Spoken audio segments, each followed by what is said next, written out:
77 আর এই গিয়ে 78। মোটে 78। এর চেয়ে বেশি তো নবাবের দেহরক্ষীর কাছে থাকে। দূর দূর দূর দূর, অনেকদিন মহারাজকে হাত করে মোহর নেওয়া হয়নি।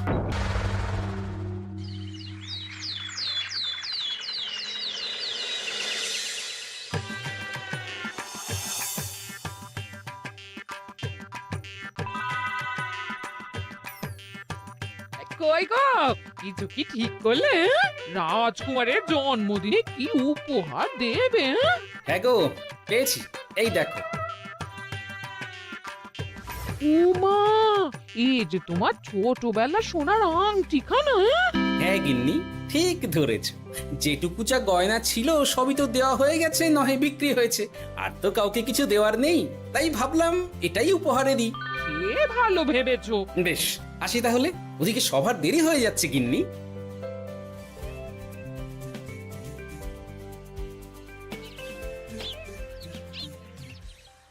আচ্ছা শোনো, একটা কথা বলতে ভুলে গেছিলাম, আজ একটু তাড়াতাড়ি বাড়ি এসো। শাড়িওয়ালাকে আসতে বলেছি দুপুরে। আবার শাড়িওয়ালা কেন? আরে তুমি ভুলে গেলে, সামনে আমার মন্দির বিয়ে, তার জন্য নতুন শাড়ি লাগবে না গো।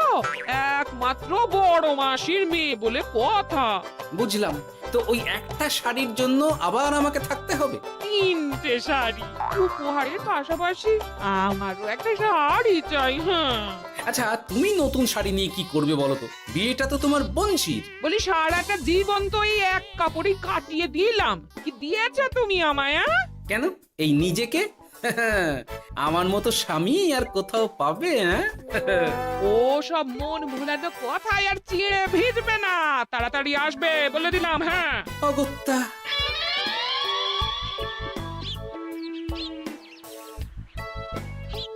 দূর, গিন্নিরও যত কথা সব বেরোনোর সময়। আবার তাড়াতাড়ি ফিরেও আসতে হবে শাড়ির জন্য। দেখি মহারাজকে বলি অগ্রিম বেতনের জন্য, না হলে তো শাড়ি কেনা যাবে না। তাও একটা হলে হতো, কিন্তু এনাকেও দিতে হবে। আসলে সত্যিই তো, গিন্নি আমার কত যত্ন আত্তি করে, কিন্তু তাকে আজ পর্যন্ত তেমন কিছু উপহার দিতে পারিনি। না, গিয়ে বলি।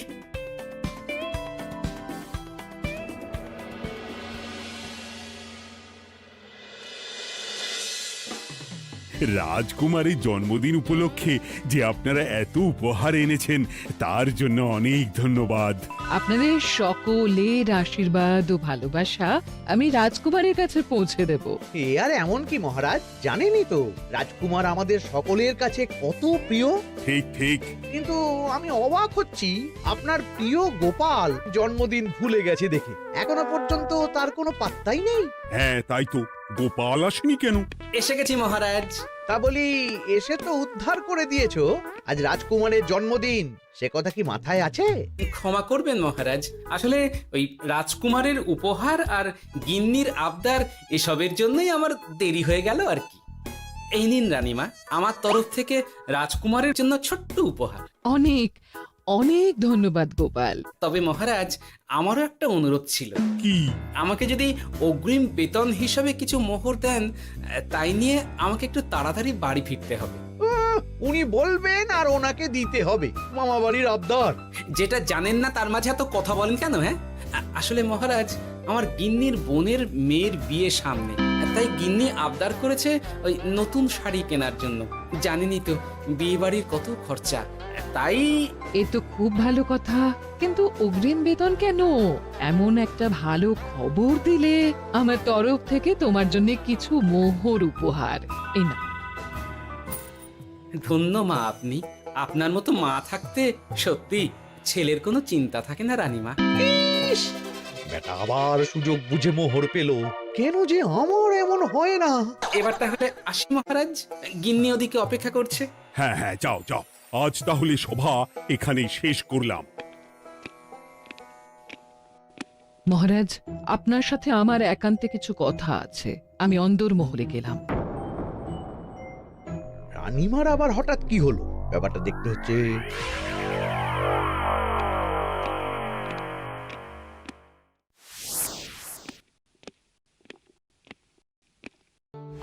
আজ আমি বুঝতে পারছি আপনি আমাকে একদম ভালোবাসেন না মহারাজ। ও কি কথা বলছো রানী? একদম ঠিক বলছি। নিজের গিন্নির আবদার মেটানোর জন্য গোপাল কত ভাবে, নতুন শাড়ি কিনে দেবার জন্য অগ্রিম বেতন অব্দি চাইলো, আর আপনি? আমি তো রাজা, আমি কেন বেতন চাইবো? সেটাই তো, রাজা হয়েও আপনি কখনো এমন কিচ্ছু করেননি, কিচ্ছু না। আহা, রাগ করে না। আমি তোমাকে সব থেকে সুন্দর শাড়ি উপহার দেব, একেবারে সোনার সুতোর কাজ করা মুক্ত বসানো শাড়ি। এমন শাড়ি কেউ কখনো দেখেনি। ও মা, সত্যি? আচ্ছা, এই ব্যাপার। গোপালের কথা শুনে এবার মহারাজ ও রানীমাকে উপহার দেবে? ধুর, আমারই ভাগ্যটা খারাপ।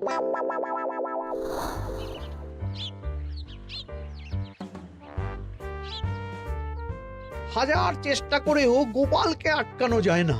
দূর দূর দূর, আমি যা চেয়েছিলাম তা ওই গোপাল পেয়ে গেল। ও কি গো, তুমি কার সাথে কথা বলছো? দুর্ভাগ্যর সাথে। কি সব অলক্ষণে কথা? কি হয়েছে? কি আর হবে, সবই তো তোমার দোষ। আমার দোষ? হ্যাঁ, তুমি আমার কাছে বায়না করো না কেন কিছু? তুমি বায়না করনি বলেই আজ আমি রানীমার কাছ থেকে মোহর পেলাম না, কিন্তু গোপাল পেয়ে গেল। এবার বুঝলাম। ঠিক আছে, এখন তাহলে বায়না করছি, তুমি কাল গিয়ে সেটা রানীমাকে জানাবে। ঠিক আছে? হ্যাঁ, করো করো করো, বায়না করো, বায়না করো। কি চাই, কি চাই, কি চাই? পেয়েছি। তুমি রানীমাকে গিয়ে বলবে যে আমার একটা সোনার হার চাই। এই না হলে আমার বউ। দারুণ চাল চেলেছো।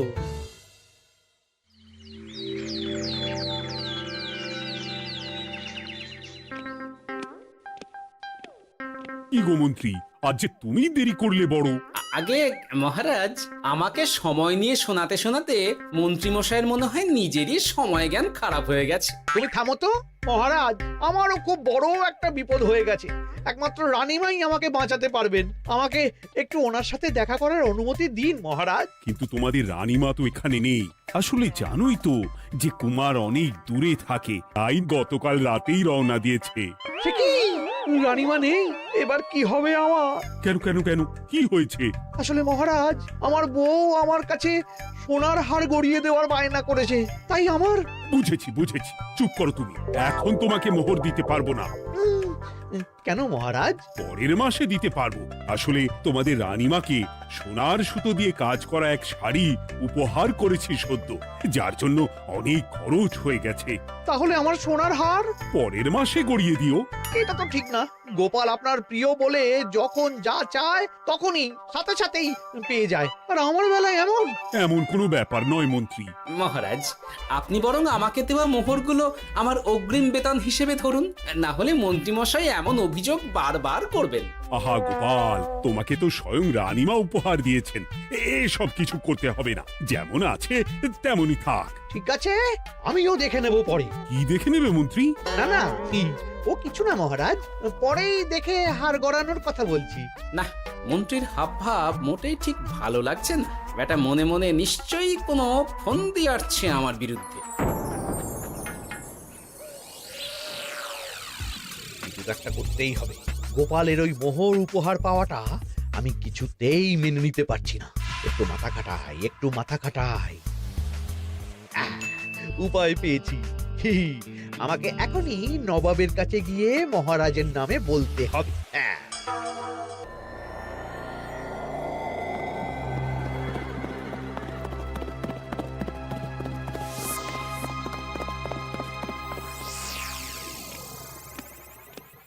প্রণাম নবাব বাহাদুর। আরে এদি কৃষ্ণনগরের রাজা কৃষ্ণচন্দ্রের মন্ত্রী, তো হঠাৎ এখানে কেন? আমি নবাব বাহাদুরকে আন্তরিক ধন্যবাদ জানাতে এসেছি। কিসের জন্য? এই যে আমরা খুব খুশি রাজা কৃষ্ণচন্দ্রের মতো একজন শক্তিশালী রাজা পেয়ে। শুধু সামরিক বলেই নয়, আর্থিক, সামাজিক, রাজনৈতিক সব দিক থেকে। আর এটা সম্ভব হয়েছে আপনার মতো একজন নবাবের মহারাজের ওপর কৃপা দৃষ্টির জন্য। বলতেটা কি চাইছো তুমি? তেমন কিছুই না, আপনার গুণগান করছি। নইলে আপনিই বলুন না, আমাদের মহারাজ কখনো সোনার সুতোয় বোনা মুক্তোর কাজ করা শাড়ি কিনে রানীমাকে উপহার দিতে পারে? কি সোনার শাড়ি? হ্যাঁ, এমন দামি শাড়ি যা হয়তো নবাবের কাছেও নেই। ঠিক আছে ঠিক আছে, তুমি এখন আসতে পারো। আর শোনো, আমি তোমাদের রাজ্য পরিদর্শনের জন্য লোক পাঠাবো। কবে কখন সেটা কাল তোমাদের সূচনা পাঠিয়ে দেবো, কেমন? তো ঠিক জায়গাতেই আগুনটা ধরিয়েছি মনে হচ্ছে। বেশ, ব্যাপারটা আমার মোটেই ঠিক লাগছে না উজির। কৃষ্ণচন্দ্রর মতো এক সামান্য রাজা এত দামি শাড়ি কিনলো কি করে? কালো বাজারি করছে না তো? আমিও একই কথা ভাবছিলাম হুজুর। এক কাজ করো, কালকে কৃষ্ণনগরে খবর পাঠাও। 2 দিন পর রাজকার্য পরিদর্শনের জন্য তুমি সেখানে যাবে। সব খতিয়ে দেখবে, আর কিছু বেগতিক বা গরমিল দেখলে সেটা বাজেয়াপ্ত করে নেবে, কেমন? আর কে হুজুর?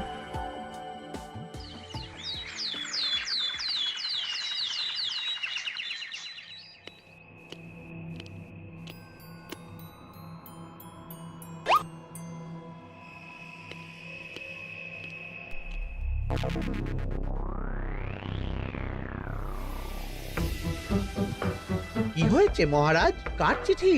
নবাবের রাজকার্য পরিদর্শনের জন্য লোক পাঠাবে 2 দিন পর। এতে চিন্তার কি আছে মহারাজ? চিন্তার বিষয় আছে। নবাব আমার রাজকোষের হিসাবও মিলিয়ে দেখতে চায়। কোনো একটা ভাবে নবাবের কানে আমার সোনার শাড়ি কেনার কথাটা চলে গেছে, তাই সন্দেহ করছে। সে কি কাণ্ড! নবাবকে তো চিনি, ভুল ধরার কোনো সুযোগ ছাড়বে না। আর চিঠিতে পরিষ্কার লিখে দিয়েছে, হিসেবের একটু এদিক ওদিক হলেই সে সব বাজেয়াপ্ত করে নেবে। হায় কপাল, এ সব হয়েছে গোপালের জন্য। অমনি শুরু করে দিলেন। আচ্ছা, আমি আবার কি করছি বলুন তো? তুমিই তো করেছো। সেদিন যদি তুমি তোমার গিন্নির শাড়ি কেনার কথাটা রানীমার কানে না তুলতে, তাহলে রানীমাও মহারাজের কাছে শাড়ির জন্য বায়না করতেন না, মহারাজও সোনার শাড়ি কিনতেন না, আর নবাবও জানতে পারতেন না। একদম ঠিক কথা বলেছ মন্ত্রী, সব দোষ তোমার গোপাল। মহারাজ, আপনি এমন বলছেন? হ্যাঁ বলছি, কারণ এটাই হয়েছে। দুশ্চিন্তায় এখন মাথা খারাপ হয়ে যাচ্ছে আমার। আমি জানি না তোমার জন্য আজ অব্দি এমন বিপদে কবে পড়েছি। এবার তোমাকেই এখান থেকে বেরোনোর উপায় বের করতে হবে। আর যদি তা না করতে পারো, তাহলে আজ পর্যন্ত তোমাকে যত মোহর উপহার দেওয়া হয়েছে সেই সব উপহারের মোহর ফেরত দিতে হবে। সব মোহর যে প্রায় খরচ হয়ে গেছে মহারাজ, আবার আমি কোথা থেকে পাবো? সেটা তুমি জানো। এইবার গোপাল ভালো মতো জব্দ হয়েছে। এই যে লঘু পাপে গুরুদণ্ড। গোপাল পড়ল কাঁদে। এমন দেখে মন্ত্রী হাসে আর আমার মনটা কাঁদে।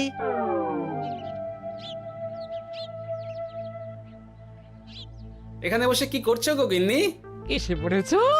ও মা, তোমার মুখটা এমন শুকনো দেখাচ্ছে কেন?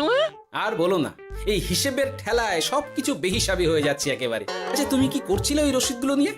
দেখে হিসেব করছিলাম এই মাসে অনেক খরচ হয়েছে কিনা, সেই বুঝে পরের দিনগুলো চালাতে হবে গো। কি বললে? রসিদ দেখে হিসেব কষা? রি, এটা তোমার মাথাতেই আসেনি। ধন্যবাদ গিন্নি, আরো একবার তোমার জন্য এই যাত্রায় আমি বেঁচে যাব মনে হচ্ছে। বেঁচে যাবে কেন? কি হয়েছে? আচ্ছা, আমাকে আবার একটু রাজপ্রাসাদে যেতে হবে। আমি এলাম গিন্নি। কি যে বলে লোকটা, কিছুই বুঝতে পারি না।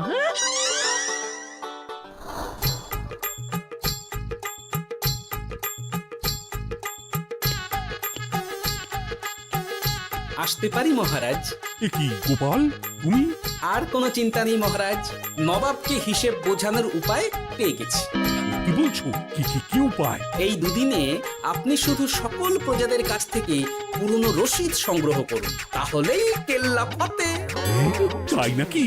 আর নয়তো কি? তবে এ ব্যাপারে মন্ত্রী মশাইকে কিন্তু কিচ্ছু জানতে দেওয়া যাবে না। শুধু আমি যা বলছি তাই করুন মহারাজ। সে তো বুঝলাম, কিন্তু প্রজাদের থেকে পুরনো রসিদ সংগ্রহের কথা ঘোষণা করলেই মন্ত্রী এমনিই জানতে পেরে যাবে। চিন্তা করবেন না মহারাজ, আমার কাছে এটারও উপায় আছে। আপনি শুধু খেয়াল রাখবেন যাতে এই কথা 5 কান না হয়। বাকিটা ভরসা রাখুন, কৃষ্ণনগরের একটা ঘাসও নবাব বাজেয়াপ্ত করতে পারবে না।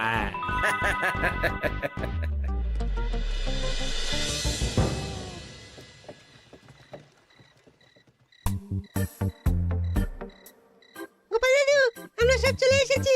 ভালো সময় এসেছিস। তোদের দাদুর ভবিষ্যৎ এখন তোদেরই হাতে। আপন করে বলছো কেন দাদু? আমরা থাকতে তোমার কিচ্ছু হবে না, শুধু বলো না কি করতে হবে। জানি তো, তোদের যেটা করতে হবে সেটা হলো সবার বাড়ি বাড়ি গিয়ে পুরনো রসিদ সংগ্রহ করতে হবে। এই ব্যাপার, এটা আর এমন কি? কিন্তু কেউ যদি জিজ্ঞাসা করে কেন চাইছি, তখন বলবি যে ওই গোপাল দাদু ওই ঠোঙা বানাবে বলে পুরনো কাগজ চাইছে। আচ্ছা, আমরা এক্ষুনি নিয়ে আসছি। যাক, প্রথম ধাপ হয়ে গেল, এবার পরের ধাপের প্রস্তুতি। যাই, একবার বরং বিজ্ঞানীর কাছ থেকে ঘুরে আসি। বিজ্ঞানী, ও বিজ্ঞানী, বাড়ি আছো? আরে গোপাল যে, এসো এসো ভেতরে এসো। বলো, তোমাকে কিভাবে সাহায্য করতে পারি? তোমার কাছে কালি মোছা যায় এমন কোনো কিছু আছে? কালি মোছার জিনিস?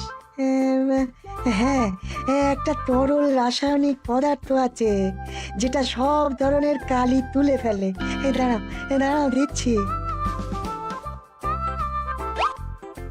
অনেক ধন্যবাদ বিজ্ঞানী।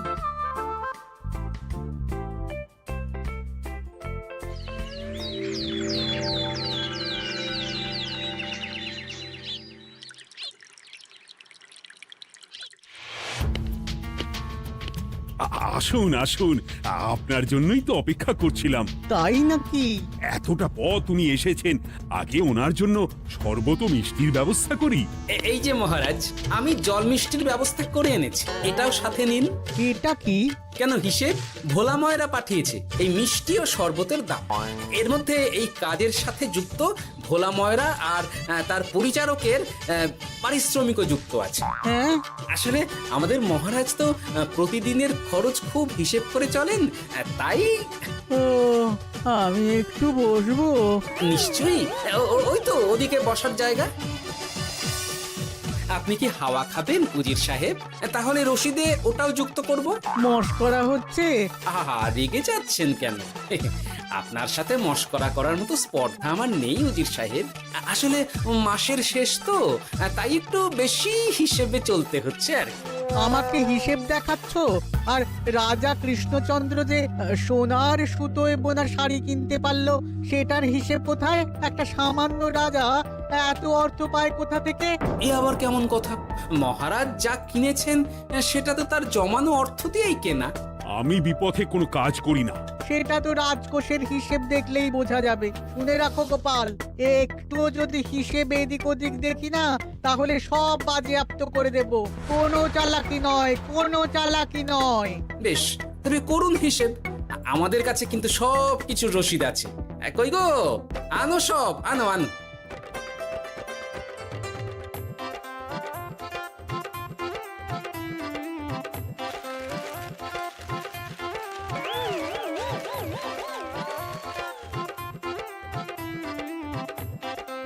হ্যাঁ, এত রসিদ? আপনি বরং নিশ্চিন্তে হিসেব কষে নিন, আমরা আসি।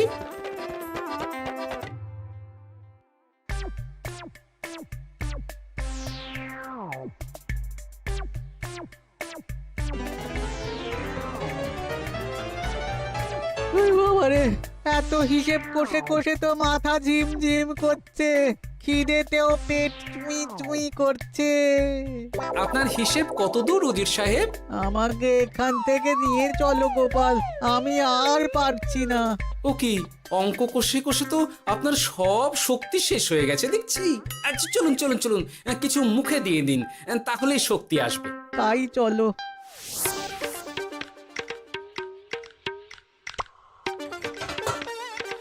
নিন, এটা হলো দুপুরের খাবার, আনাজ মশলা, এমনকি রান্নার ঠাকুরেরও পারিশ্রমিকের হিসেব। এবার আমি পাগল হয়ে যাব। আমি আর কোনো হিসেব দেখতে চাই না। সব সময় কি আর হিসেব নিয়ে চলা যায় নাকি? কি আর করা যাবে বলুন? হিসেবে না চললে আপনি তো মহারাজের উপার্জনের উপর সন্দেহ করবেন, আর বেশি খরচ হলেই সম্পত্তি বাজেয়াপ্ত করবেন। তাই বলে সব কিছুতেই হিসেব? কোনো একদিকে বেশি খরচ হলে বাকি দিকগুলো এভাবেই কম করে চলতে হয়। কি ঠিক বলিনি? আমি আমার ভুল বুঝতে পেরেছি গোপাল, এবার আমাকে রেহাই দাও। আসলে তোমাদের মন্ত্রী নবাবের কাছে গিয়ে তোমাদের রাজা নামে উস্কেছে। কি? মন্ত্রী এই রে খেয়েছে, এবার পালাতে হবে দেখছি। ঠিক জানতাম মোহরের জন্যই এত কিছু। তাই তো নবাব এমন করেছেন। বেশ, এবার আমি ফিরে গিয়ে নবাবকে সব জানিয়ে দিচ্ছি। সত্যি গোপাল, তোমার তুলনা হয় না। আর মন্ত্রী, আগে মহারাজ, তুমি যা করেছো তার কোনো ক্ষমা নেই। তোমার জন্যই আমার এত হয়রানি হয়েছে। ভুল হয়ে গেছে, আমাকে ক্ষমা করে দিন মহারাজ। গোপালের ওপর হিংসে করে এমন করেছি, আর হবে না। একটা সুযোগ দিন মহারাজ। হ্যাঁ মহারাজ, সুযোগ দিয়েই দিন। বেশ, তবে তোমার শাস্তি হলো রানীমাকে আমি যে সোনা শাড়ি কিনে দিয়েছি সেটার পুরো দাম তোমাকে আমায় দিতে হবে। হ্যাঁ?